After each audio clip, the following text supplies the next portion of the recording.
حقیقی آزادی یہ ہے کہ جس کی وجہ سے وہ مانگنے کی وجہ سے آج عمران خان جیل میں ہے۔ اس ملک میں اگر آپ حقیقی آزادی مانگتے ہیں، اپنا وہ حق مانگتے ہیں جو آئین نے دیا ہے آپ کو، تو آپ کو جیلوں میں ڈالا جاتا ہے، آپ پر ظلم کیا جاتا ہے، آپ پر جیلی سزائیں کی جاتی ہیں، آپ پہ جبر کیا جاتا ہے۔ وہ حقیقی آزادی کی ضرورت اس لیے ہے کہ ہم نے ایک ایسا نظام بنانا ہے کہ پاکستان کے آئین کی پاسداری ہو، پاکستان کے قانون کی بالادستی ہو، اور کوئی بھی طاقتور کسی بھی مقام پہ اگر بیٹھا ہو تو وہ پاکستان کے آئین کو، پاکستان کے قانون کو نہ توڑ سکے اور کسی کے ساتھ بھی زیادتی نہ کر سکے۔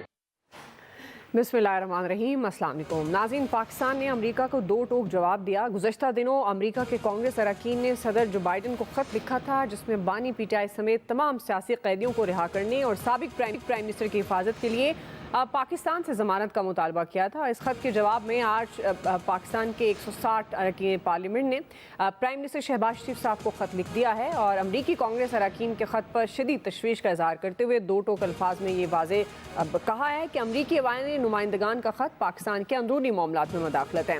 بانی پی ٹی آئی بدعنوانی کے ثابت شدہ الزامات کے تحت قید کاٹ رہے ہیں۔ کانگریس اراکین کی جانب سے زیر سماعت مقدمات پر تبصرہ عدالتی عمل کو متاثر کرنے کے مترادف ہے۔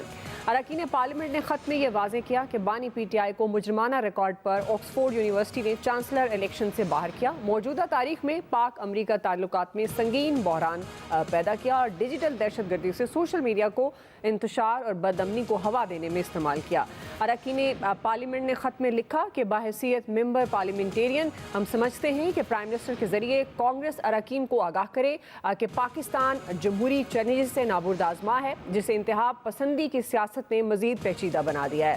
اب سوال یہ ہے کہ پی ٹی آئی کی حکومت کا خاتمہ ہو تو امریکی مداخلت کا الزام، اب بانی پی ٹی آئی کی رہائی کی باتیں چل رہی ہیں تو پھر بھی امریکی مداخلت کا الزام سامنے آ رہا ہے۔ کیا پاکستان میں سب کچھ کی مداخلت سے ہوگا؟ اسی پر ہم بات کریں گے۔ میں پینل کا تعارف کروا دوں۔ پروگرام میں میرے ساتھ موجود ہیں ایاز خان صاحب، عامر الیاس رانا صاحب، فیصل حسین صاحب، شکیل انجم صاحب اور محمد الیاس صاحب۔ آپ سب کا شکریہ۔ عامر صاحب آپ سے آغاز کری ہوں، چونکہ ہر بات پہ ہی جب حکومت کا خاتمہ ہوا پاکستان تحریک انصاف کی تو امریکی مداخلت کا الزام تھا، اب رہائی کی باتیں ہیں تو انہی کا پریشر ہے، اسی پہ بات ہو رہی ہے۔ تو کیا پاکستان میں پہلی بات تو کیا یہ سب کچھ امریکہ کی مداخلت سے ہوگا، اور یہ جو خط لکھا پاکستانی پارلیمنٹیرینز نے اس کا کیا نتیجہ نکلے گا؟ جب ٹرمپ پہلی دفعہ صدر بنے تھے، ابھی دوسری دفعہ کا تو رزلٹ آنا ہے، تو انہوں نے شکیل آفریدی کی رہائی کا اور امریکہ کے حوالے کرنے کا مطالبہ کیا تھا، تو پاکستان نے کہا تھا ایبسولوٹلی ناٹ۔ آپ کو پتہ ہے اس وقت نواز شریف وزیر اعظم تھے اور ایک گپی وزیر اعظم تھے جو ایبسولوٹلی ناٹ کہہ کے پورا کشمیر میں ورلڈ کپ جیت کے آیا ہوں چھوڑ کے آ گئے۔ اب جب ان کی حکومت گئی تو امریکہ نے نکالا تھا، یہاں گپ ریڑتے رہے کہ جناب پتہ نہیں کیا ہو گیا ہے، امریکہ نے کیا کر دیا اور میں چھوڑوں گا نہیں، اور آرمی چیف تباہی کر رہے ہیں، اور اب امریکہ سے بھیک مانگ رہے ہیں سارے رہائی کے لیے کہ جناب کسی طریقے سے اسی جو بائیڈن سے جس کو کہتے ہیں اس نے میری حکومت نکالی تو اس کے پاس پہنچ رہے ہیں۔ ٹھیک ہے، مطلب لوگ کوشش کریں ان کے، ہمارے بھی پارلیمنٹیرین نے اپنے وزیر اعظم کو خط لکھا ہے، رائے ان کا بھی حق ہے ان کا بھی حق ہے، دونوں طرف سے اپنی اپنی آراء کا اظہار ہے، پھر جو یس کرے گا کر لے گا، جس نے یس کرانا ہے کرا لے۔ وہ ہمارے مشاہد حسین سید صاحب پی ایم ایل این سے نکلنے اور پی ٹی آئی سے ٹکٹ لینے کے چکر میں ادھر کے رہے نہ ادھر کے رہے، وہ کہتے رہے کہ بس ایک کال آئے گی اور سب کچھ ہو جائے گا، تو ٹھیک ہے۔ کل پی ٹی آئی نے بڑا لمبا چوڑا خرچ کر کے ایک وہاں امریکہ میں فنکشن بھی کیا ہے ٹرمپ صاحب کی فیملی کا، انہوں نے کہا ہے ہم بات کریں گے اور جب وہ جیت جائیں گے تو ضرور بات کریں گے، تو ضرور کرنی چاہیے، یہ ہر پارٹی کی رائے ہے، ہر پاکستانی چاہے وہ اوورسیز میں کیا ہے جو بھی وہ کرنا چاہتا ہے کرے، پھر حکومت پاکستان اس کا جواب دے گی اور دے لے گی، کوئی ایسی ایشو نہیں ہے۔ جب ہوتی ہے لڑائی، جب گفتگو ہوتی ہے، جب گپیں ہانکنے کا مقابلہ ہو تو کچھ اور بات ہوتی ہے، جب اسٹیٹ ٹو اسٹیٹ بات ہوتی ہے تو کچھ اور ہوتی ہے۔ ابھی آپ نے مجھے سنایا اس کا علی امین گنڈا پور کا، وہ جو قانون کی حکمرانی، ان سے کوئی پوچھے ڈی آئی خان اور کرک جس ڈی آئی خان سے یہ وزیر اعلیٰ بنے ہیں وہاں گھس سکتے ہیں شام کے وقت؟ وہاں پولیس والوں کو کیوں منع کیا گیا کہ باہر نہیں آنا؟ یہ کون سی عملداری ہے جناب؟ یہ وفاقی حکومت کی ذمہ داری ہے؟ یہ ان کی اپنے پاس ہے ایکس فاٹا جو اب ان کے پاس ڈسٹرکٹ کی صورت میں ہے، وہاں پہ ساؤتھ وزیرستان سے لے کے ساری ایجنسیاں، تو یہ کون سی حکومت کر رہے ہیں؟ یہ تو اسلام آباد پہ چڑھائی کرنے کے علاوہ کوئی حکومت نہیں کر رہے۔ جب اٹھتے ہیں ان کی گفتگو کا محور وفاقی حکومت ہوتی ہے، عمران خان صاحب ہیں، بالکل عمران خان صاحب ہونے چاہیے، ان کے پارٹی کے لیڈر ہیں، لیکن بھائی امن و امان تو ٹھیک کرو نا اپنے ضلع میں۔ آپ مظاہرے بھی پلان کر کے کراتے ہو, فوجیوں کے خلاف مظاہرے ہو رہے ہیں کہ جناب ہم نے تو یہ کر دینا لکی مربت میں, پھر وہ ہو گیا نا اب ٹھیک, وہاں پہ بھی معاملہ. تو ذرا ثابت تو کریں نا کہ آپ اپنی وزیر اعلیٰ کے اہل ہیں, وزارت اعلیٰ کے جس صوبے سے ہیں اور جس ضلع سے ہیں, وہاں کیا ہے, کیوں پوزیشن بنی ہے. پہلے مولانا فضل الرحمان اکیلے یہ بات کر رہے ہوتے تھے, اب ان کی حکومت لکھ کے کہہ رہی ہے پولیس والے باہر نہ آئے. کیوں؟ یہ آپ حکمرانی کی چال چلن ہے کہ آپ یہاں پہ ڈی چوک پہ آئیں گے اور ہم جائیں گے نہیں اور ہمارے جنازے پڑھائیں. بھائی لوگوں کو بیوقوف بنانا چھوڑیں, آپ کی جو ذمہ داری ہے نا آپ وہ کام کریں.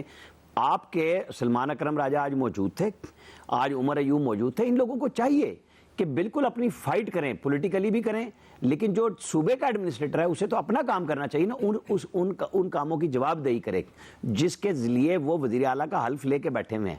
یہ نہیں ہے کہ اسلام آباد پہ چڑھائی کے لیے تمام ریسکیو 1122 بھی ساری کرینیں بھی لے کے یہاں آ کے اور وہ ان کو چھوڑ کے اور بھاگ لیے, اور اب تک کہانیاں ہی بنائے جا رہے ہیں. اب کہہ رہے ہیں میں چھوڑوں گا نہیں, بتاؤں گا نہیں. بھائی اس طرح تو نہیں نا عمران خان صاحب کو آپ لے جا سکتے. آپ نے تو لے کے جانا تھا پہلی دفعہ میں کہ میں 20 دن دے رہا ہوں, 22 دن دے رہا ہوں. وہ خواجہ آصف بار بار ان کو تانے ہی دیتے رہ گئے کہ بھائی وہ لے جاؤ, اڈیالہ جیل میں بیٹھے ہوئے آپ کے لیڈر, چھڑا لو.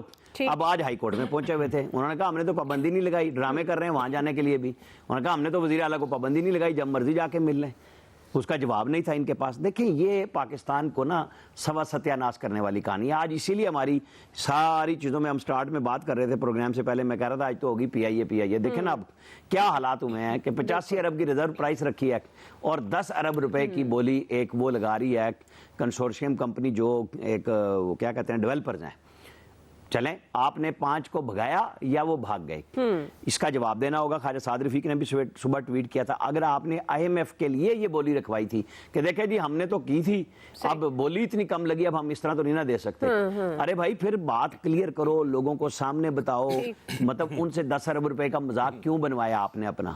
یہاں پہ وفاقی حکومت کو بھی چاہیے, صوبوں کو بھی چاہیے کہ کچھ چیزوں پہ طے کر لیں معاملات, کہ آپ سیاست ہی کرتے رہیں گے کہ معاملات پاکستان جس سے عام آدمی کو فائدہ ہو. جو پہلے بات آئی تھی نا کہ پی آئی اے کو بھائی مفت میں بھی دینا ہے تو دے دو, کیونکہ یہاں صرف ملازمین کا خرچہ ہم دے رہے ہیں جیسے سٹیل مل کا دے رہے ہیں. ٹھیک ہے, ٹھیک جی. ایاز صاحب مجھے لگتا ہے کہ اللہ نے بڑا کرم کر دیا ہے اس ملک پہ, ہم بہت سٹرونگ ہو گئے ہیں اور اپنے فیصلے خود کرنے کی پوزیشن میں آ گئے ہیں. اب ہمیں کسی کی مدد کی ضرورت نہیں ہے. مجھے تو یہ آج اور کل میں یہی محسوس ہو رہا ہے. اس کی وجہ یہ کہ ہم نے چائنا کو آلریڈی ناراض کر لیا. وہ خاصے ناراض ہیں کیونکہ پہلی بار ان کے سفیر نے پبلکلی یہ بات کی کہ جو سیکیورٹی کے حالات ہیں وہ سی پیک کو بھی ہیمپر کر سکتے ہیں. یہ بہت سنگین بات ہے, یہ کوئی اتنی ایزی بات نہیں کہ آرام سے کہیں جی کوئی ایسی بات نہیں ہے, ایک بیان آ گیا کوئی. آپ کو یاد ہوگا کہ پہلی دفعہ چائنیز ڈیلیگیشن نے ہی یہ مطالبہ کیا تھا کہ آپ پولیٹیکل انسٹیبلٹی ختم کریں, لیکن ہم نے اس پہ بھی دھیان نہیں دیا. کوئی ایشو نہیں ہے, ٹھیک ہے. چائنا سے چونکہ وہ ہمالیہ سے اونچے اور سمندروں سے گہرے تعلقات ہیں, اس لیے ہم کہتے ہیں کہ کوئی اس سے فرق نہیں پڑتا. ایک رئیس کثر اسحاق ڈار صاحب نے پوری کر دی. تب مجھے نہیں سمجھ آ رہی کہ اس وقت ہم کس طرف جا رہے ہیں. اور اس کے بعد پھر ظاہر ہے ایسی کی تیسی کانگریس کے 60 ارکان پریزیڈنٹ بائیڈن کو خط لکھیں. ہم نے کہا کہ یہ دیکھو 100 زیادہ ہمارے 160 ارکان خط لکھیں گے اپنے پرائم منسٹر کو کہ تم لوگ کون ہوتے ہو. یہ بہت خوشی ہو مجھے, یقین کریں کہ ہم واقعی امریکہ کی آنکھوں میں آنکھیں ڈال کے بات کر سکیں. لیکن ابھی زیادہ وقت نہیں گزرا جب میرے آج کے پرائم منسٹر نے یہ کہا تھا کہ beggars can not be choosers. امریکہ کے حوالے سے جب بات ہوئی تھی تو مجھے نہیں سمجھ آتی کہ اوور نائٹ کیا ہو گیا, ہم نے کیا اچیو کر لیا ہے اتنا زیادہ. وہ 2.8 ارب کے جو ایم او یوز سعودی عرب سے ہو گئے ہیں وہ 2.3 سے غالباً یا 2 سے بڑھ کے 2.8 ارب ڈالر ہو گئے ہیں. وہ کبھی 10 ارب ڈالر بھی ہو جاتے ہیں, کبھی 100 ارب ڈالر ہو جاتے ہیں. بہرحال یہ ڈالر اسی طرح چلتے رہتے ہیں. ہمیں میرا خیال ہے کہ اپنی پالیسیز کو ری وزٹ کرنے کی ضرورت ہے. بھائی وہ آئے گا مطالبہ, آپ نہ مانیں نا ان کا. اگر وہ کہتے ہیں آپ سے کہ وہ چھوڑ دیں بانی پی ٹی آئی کو تو آپ نہ چھوڑیں. اس سے کیا فرق پڑتا ہے کہ ٹھیک ہے ہم ہماری اس میں آپ مداخلت کر رہے ہیں. یہی وہ عمران خان صاحب نے کہا تھا کہ جی امریکہ نے مداخلت کی, میری حکومت ختم کر دی. آج آپ یہی گورنمنٹ بھی کر رہی ہے کہ وہ 60 ارکان جو خط لکھ رہے ہیں, اس کا مطلب ہے پاکستان میں مداخلت ہے. ہم اس کو برداشت نہیں کر سکتے, اس لیے 160 ارکان نے خط لکھ دیا نا. تو میرا خیال ہے یہ کوئی مطلب آپ نہیں سمجھ آ رہی مجھے کہ کس طرف لے جایا جا رہا ہے اس ملک کو. وہ امن و امان کی صورتحال وہ کے پی کی آپ کو عامر بتا چکے ہیں کہ وہاں کیا حالات ہیں, بلوچستان کے ہمارے سامنے ہیں. باقی بھی کوئی مطلب آئیڈیل حالات نہیں ہیں اس ملک میں اس وقت, لیکن ٹھیک ہے پوائنٹ سکورنگ ہے کیونکہ ان کے 60 نے لکھا تھا, ہم پوائنٹ سکورنگ کر کے 160 ہم اس کو جواب دے رہے ہیں.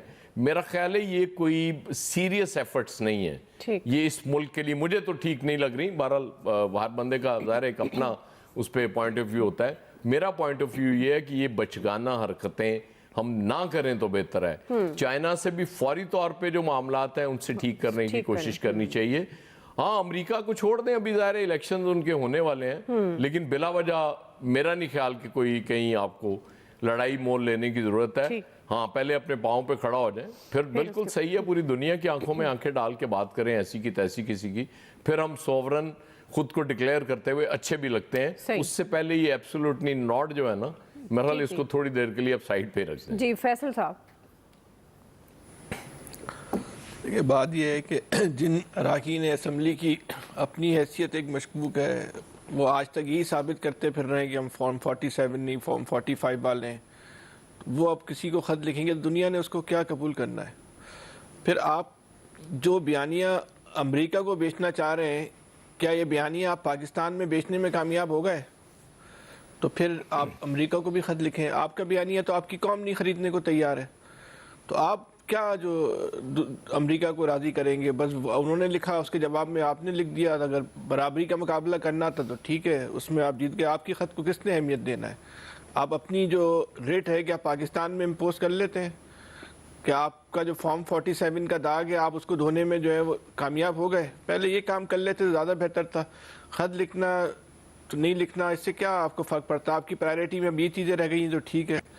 لیکن جو عامر صاحب بات کر رہے ہیں نا, یہ بہت جو ہے نا اہم بات ہے, اس کو سمجھنے کی ضرورت ہے کہ یہ جس طرح معاملات چل رہے ہیں, کیا مذاق بنا رہے ہیں؟ 10 ارب کی بوری آپ نے لگا دی, اور جیسے عامر صاحب بتا رہے ہیں کہ صرف یہ کہنے کو کہ بھائی اب تو نہیں بکا, اب تو اس بولی پہ نہیں دے سکتے. تو یہ کام کسی صحیح ادارے سے کروا لیتے نا آپ.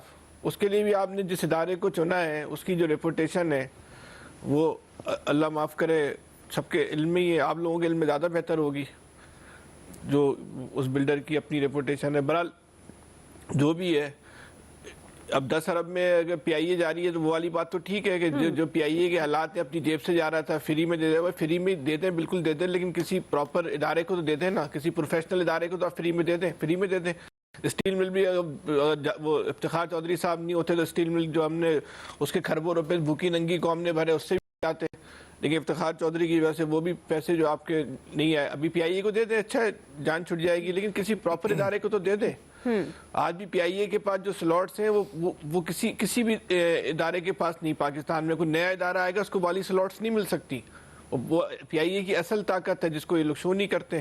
آج بھی پی آئی اے جو ہے ایک نفع بخش ادارہ بن سکتا ہے. یہ تو بھائی سیاسی اداروں نے جس طرح سیاسی جماعتوں نے جس طرح ایک پولیٹیکل اپائنٹمنٹ کیے ہیں وہ اس نے پی آئی اے کو ڈبویا. پی آئی اے کو ڈبونے کی کوئی ٹیکنیکل مسئلہ نہیں ہے کہ پاکستان کے پاس جہاز چلانے کی ایکسپرٹیز نہیں ہے, بہت اچھی ایکسپرٹیز ہے پاکستان کے پاس. آج پاکستان کا پائلٹ ریٹائرڈ ہوتا ہے تو اس کو دنیا کی بڑی سے بڑی ایئر لائن جو ہے وہ ہاتھوں ہاتھ کئی گنا زیادہ تنخواہ پہ لے لیتی ہے. تو یہ ایشو نہیں ہے ٹیکنیکل ایکسپرٹیز کا, وہ تو پولیٹیکل اپائنٹمنٹ ہے, کرپشن ہے, بد نظامی ہے, اس نے پی آئی اے کو جو ہے وہ تباہ کیا ہے. اچھا وہ ہم ختم کرنے کی ہماری استعداد نہیں ہے, اس لیے ہم بولتے ہیں کہ اس کو جو ہے وہ بیچ دو, تو چلے بیچ دیں.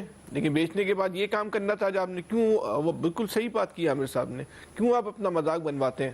آپ کو شوق ہے کہ لوگ آپ کا مذاق اڑائیں, آپ کا مذاق نہیں. آپ ایک گورنمنٹ ہے, گورنمنٹ کی کے ساتھ کچھ سنجیدگی ہوتی ہے. اب اسحاق ڈار والی مثال دیکھ لیں, کہہ رہے ہیں کہ چین نے اس بات سے پاکستان کو اسنا دیا ہوا ہے کہ پوری دنیا میں مرے تو ٹھیک, کوئی مسئلہ ہے, لیکن پاکستان میں چینی مر جائیں تو چینیوں کو اس سے کوئی فرق نہیں پڑتا, وہ ان کو کوئی فرق ہی نہیں پڑتا. سفیر نے بولا بھائی کیا باتیں کر رہے ہو یار, آپ کس طرح کی گفتگو کر رہے ہو؟ وزیر خارجہ کی موجودگی میں سفیر نے کہہ دیا. جی سفیر کو اتنی ہمت کیسے ہوئی یہ بات کرنے کی کہ آپ کے وزیر خارجہ کے سامنے, لیکن وزیر خارجہ نے خود, یا اس ملک کی جو ایک خود مختاری ہے, اس نے اپنے آپ کو کہاں کھڑا کر دیا کہ سفیر آ کے آپ کی وزیر خارجہ کی بات کی وہ تردید کرتا ہے آپ کے سامنے, بولتا ہے یہ کیا باتیں کر رہے ہیں آپ, ایسا نہیں ہے.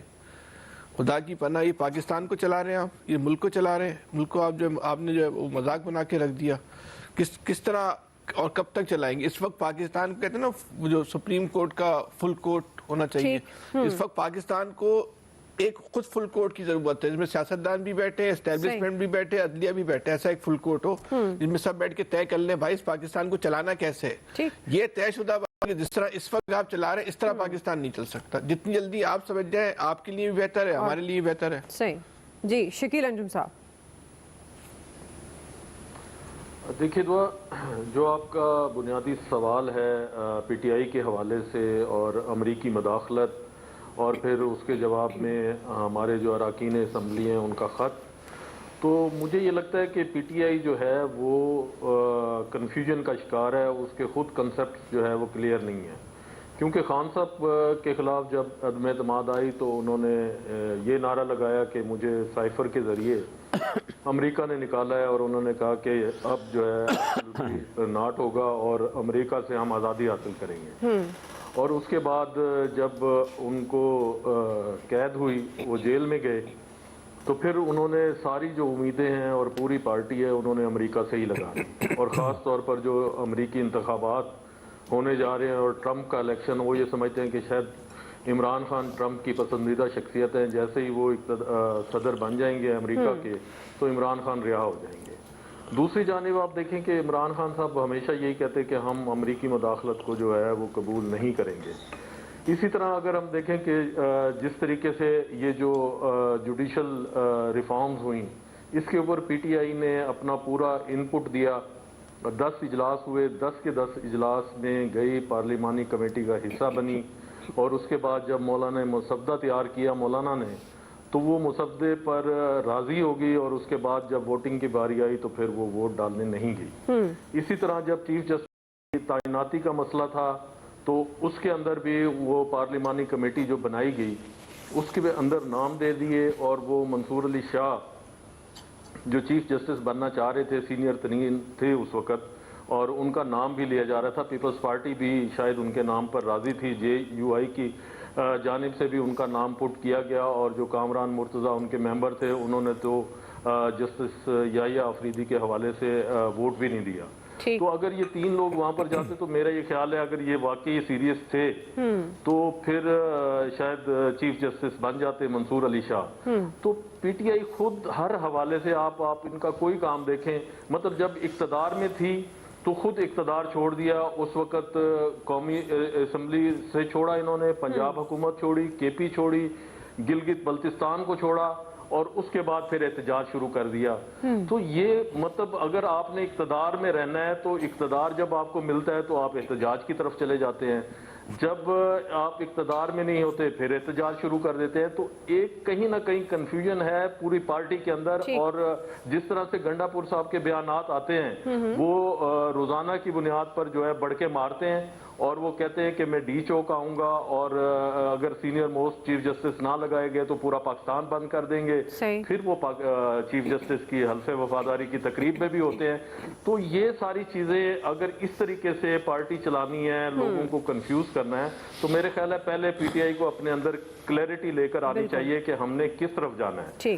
تو دوسرا رہا سوال حکومت کی جانب سے، تو حکومت کو بھی چاہیے کہ ان سارے ایشوز پر بیٹھ کر بات کرے اور ان چیزوں کو ایڈریس کرنا چاہیے، کیونکہ اگر استحکام نہیں ہوگا سیاسی طور پر، معاشی طور پر، تو یہ ملک چلنے والا نہیں ہے۔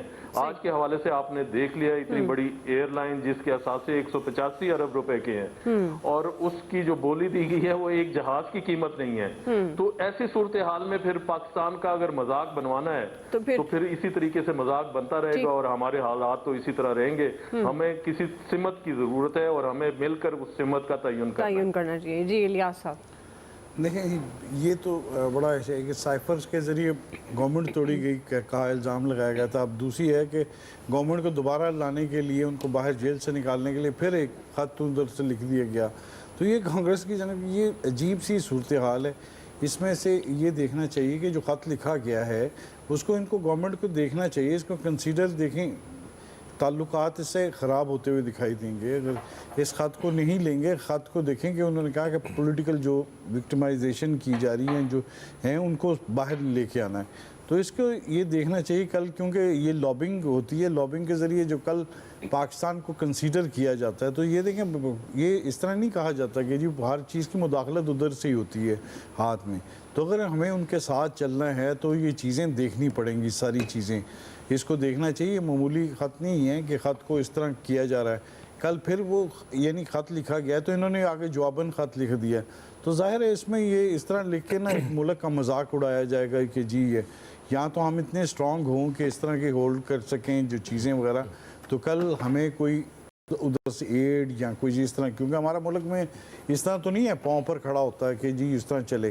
تو اس کو دیکھنا چاہیے لارجر کانٹیکسٹ میں کہ انہوں نے صحیح کیا ہے کہ غلط کیا ہے. اس کو انڈیپینڈنٹلی لینا چاہیے کہ ان کو دیکھنا چاہیے کہ اس طرح لکھنا چاہیے. انہوں نے تو سوچا ایک پولیٹیکل سکورنگ کرنے کے لیے، اپنے آپ کو دکھانے کے لیے. ویسے تو ہم لوگ زیادہ تر تو یہ کہیں گے بالکل ٹھیک کیا اس کو کیا، لیکن اپنے ملک کا دیکھنا چاہیے، مذاق نہیں اڑانا چاہیے. اس کو دیکھنا چاہیے، لیٹر کو اس کو کنسیڈر کرنا چاہیے، دیکھنا چاہیے کیا ان سے بات چیت کرنی چاہیے کہ کس طرح انہوں نے لکھا، کیوں لکھا. کہ ہمارے ملک میں جیسے وہ پہلے کہتے تھے مداخلت کرتے ہیں، تو کیوں مداخلت ہوتی ہے اس طرح؟ پہلے بھی مداخلت ہوئی، اب پھر دوبارہ مداخلت ہو رہی ہے. یہ اس چیز کو دیکھنا چاہیے، اس چیز کو سمجھنا چاہیے. لیکن یہاں تو یہ ہے کہ بالکل سوچے سمجھے بغیر ساری چیزوں کو دیکھتے ہیں، کیونکہ ہم نے ہر چیز میں دیکھنا تو ان کی طرف ہوتا ہے کہ جی ادھر سے امداد آئے گی، اس طرح آئے گا، یہاں کو ڈونیشن آئے گی. ابھی دیکھ لیں باہر ملکوں میں گئے، باہر سے انویسٹمنٹ لینے کے لیے گئے. تو ہمیں اپنا بزنس وغیرہ جب چیزیں وغیرہ جب دیکھنی ہے، اپنا کاروبار بڑھانا، اپنی ایکسپورٹ بڑھانی، مارکیٹ حاصل کرنی، تمام چیزوں کو دیکھنا، اکانومی کو لے کے چلنا، یہ جو چیزیں وغیرہ جو ہیں، یہ ساری معاملات وغیرہ اس کو دیکھنا چاہیے. یہ تو اس طرح جو صورتحال ہے آئندہ دنوں میں تو دیکھیں اس طرح کیا، پہلے جی اس طرح ہوا، اس طرح ہوا. تو یہ پولیٹیشینز وغیرہ ہمارے نا ان کو تھوڑا سا نا ایجوکیٹ کرنے کی ضرورت ہے. پولیٹیکل سکورنگ کرنے کی بات نہیں ہے ادھر معاملہ ہے ملک کو چلانے کا. ملک کا دیکھیں جی یہ تو بالکل ایک عجیب سی بات ہوئی کہ آپ نے مارکیٹنگ نہیں اس طرح کی کہ اپنے آپ کا پی آئی اے کا جو اس طرح کی بولی لگ گئی. آپ نے اگر اپنی چیز کو ریپوٹیشن بنائی ہوتی ہے ملک کی باہر چیز، یہ یعنی کہ آپ کا پتہ چل رہا ہے کہ مذاق اڑ رہا ہے. تو یہ ایسی چیزوں سے بہتر ہے کہ بندے کو پہلے اپنے اسٹیبلٹی لانا، اس طرح کی چیزیں کرنا بڑا ضروری ہے پولیٹیکل. چلیں آپ کو پوائنٹ آ کے بریک ناظرین، بریک سے واپس آئیں گے. دوسرا بڑا سوال معاشی بحالی اور غیر ملکی سرمایہ کاری کے فروغ کمیشن. ہم سوال اٹھائیں گے قومی قیادت سفارتی محاذ پر سرگرم، کیا دوست ملکوں کی مدد سے آئی ایم ایف سے قومی قیادت بچا پائے گی ملک کو؟ رائے لیتے ہیں بریک کے بعد.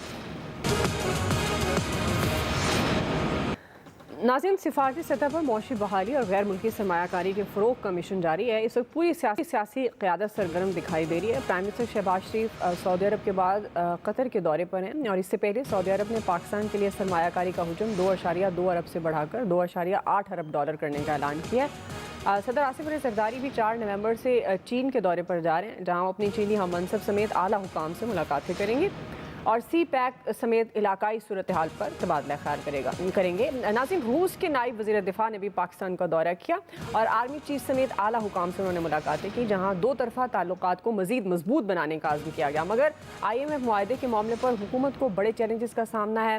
ایکسپریس ٹریبیون کے نمائندے شہباز رانا کے مطابق پہلی سماعی کے لیے آئی ایم ایف کو دیے گئے 4 اہداف میں سے حکومت 3 اہداف حاصل کرنے میں ناکام رہی ہے. اب حکومت کے پاس 2 آپشن بچے ہیں کہ وہ معاہدے پر دوبارہ مذاکرات کرے یا مزید ٹیکس لگا کر معیشت کا گلا گھونٹتی رہے. اسی سے متعلق ہمارا عامر صاحب اگین آپ سے آغاز کری ہوں، چونکہ سفارتی سطح پر معاشی بحالی کی کوششیں جاری ہیں، کیا دوست ملکوں کی مدد سے پاکستان کو آئی ایم ایف سے بچایا جا سکتا ہے؟ اور یہ جو آئی ایم ایف سے متعلق جو چیلنج اس وقت سامنے ہے، معاشی استحکام کیسے ممکن ہو پائے گا؟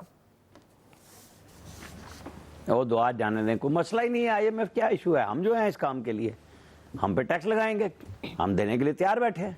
اس معیشت کو تو چلا ہی ہم رہے ہیں، عام آدمی چلا رہا ہے. گورنمنٹ کو کیا مسئلہ ہے؟ جو رہ گیا ہے بس ایک آرڈیننس ایشو ہوگا اور جناب ٹیکس لگ جائے گا. پھر ہم سارے کہیں گے یہ ہو گیا وہ ہو گیا. ہماری تنخواہوں پہ مزید ٹیکس لگا دیں بھائی، باقیوں کو چھوڑ دیں. عام لوگوں کو ہم ہی دے رہے ہیں نا ٹیکس، تو باقی تو بیچارے سارے پیسے لگا رہے ہیں، انویسٹمنٹ کر رہے ہیں. ویسے بیٹھے بیٹھے اعلان ہو رہا ہے 2.2 سے 2.8 ڈالر ہو گیا.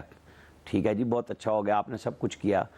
یہ جو بڑے لوگ نہیں قابو میں آ رہے نا، جب تعیشات پہ سرکار ٹیکس نہیں لگاتی، نہیں لیتی. ہم 10 دفعہ گنوا چکے کہ کن کن چیزوں پہ آپ کو ٹیکس لگانا ہے.